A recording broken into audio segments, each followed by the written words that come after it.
friends, myself Dr. Ashish Panchal, your biology NEET guru from Trisha Institute of Biology. बच्चों अभी हम जो chapter पढ़ रहे हैं वो है रेस्पिरेशन इन प्लांट और उसमें आज जो हम डिस्कस करने वाले हैं वो है compare the fermentation and aerobic respiration. तो बेटा हमने पढ़ा कि ग्लाइकोलिसिस में से पायरुविक एसिड बनता है, वो एरोबिक में भी जाता है, एनारोबिक में भी जाता है। तो एग्जैक्टली एरोबिक और एनारोबिक रेस्पिरेशन का मेन डिफरेंस क्या है? तो as per NCERT text book में बहुत छोटा डिफरेंस दिया हुआ है, पर इसमें से भी एमसीक्यू आने के चांसेस है बेटा। यहां पर भी नीट में एमसीक्यू आते हैं। Fermentation occur the fermentation account of only partial breakdown of glucose, यानी बेटा फर्मेंटेशन में क्या होता है? Partial breakdown of glucose. और एरोबिक रेस्पिरेशन में क्या होता है? Completely degradation of glucose to CO2 and water, यानी बेटा CO2 एंड वाटर में कंप्लीट ब्रेकडाउन होता है बेटा। ओके, यानी in anaerobic partial breakdown of glucose, in aerobic complete breakdown of. Second, fermentation there is a net gain of only 2 ATP। बेटा हमने देखा था सिर्फ और सिर्फ ग्लाइकोलिसिस में से जो 2 ATP मिलते हैं वही ATP हमें फर्मेंटेशन में मिलते हैं। तो ओनली 2 ATP इज गेन।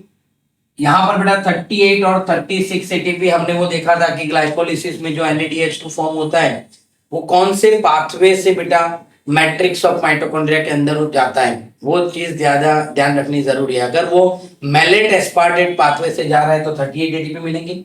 अगर वो ग्लिसरॉल फॉस्फेट पाथवे से जा रहा है बेटा तो हमें वो 36 ATP। क्लियर? तो फर्मेंटेशन में only 2 molecules of ATP, whereas in the aerobic में बेटा more molecules of ATP are generated।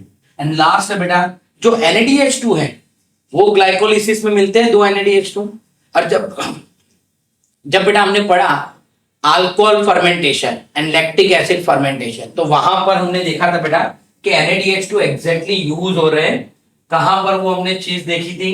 मैं आपको अभी बता रहा हूं कि यहां पर बेटा हमने देखा था कि वो NADH2 और FADH2 यूज हो रहे हैं alcohol and lactic acid fermentation में। NADH2 oxidise reoxidise to NAD+, NADH2 reoxidise to NAD+।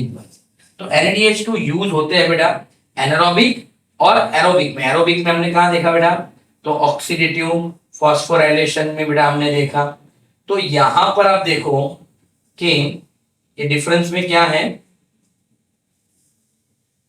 कि NADH2 दोनों में ऑक्सीडाइज हो रहे हैं, पर NADH2 get oxidized to NAD in very slowly in anaerobic respiration, whereas very vigorously in case of aerobic respiration। तो ये 3 डिफरेंस है main aerobic and anaerobic respiration. हम अगर ब्रीफ में अगर बेटा उसको वापस एक बार मैं आपको बता दूं तो यहां पर बेटा पार्शियल ऑक्सीडेशन ऑफ ग्लूकोज होता है, यहां पर कंप्लीट ब्रेकडाउन ऑफ ग्लूकोज।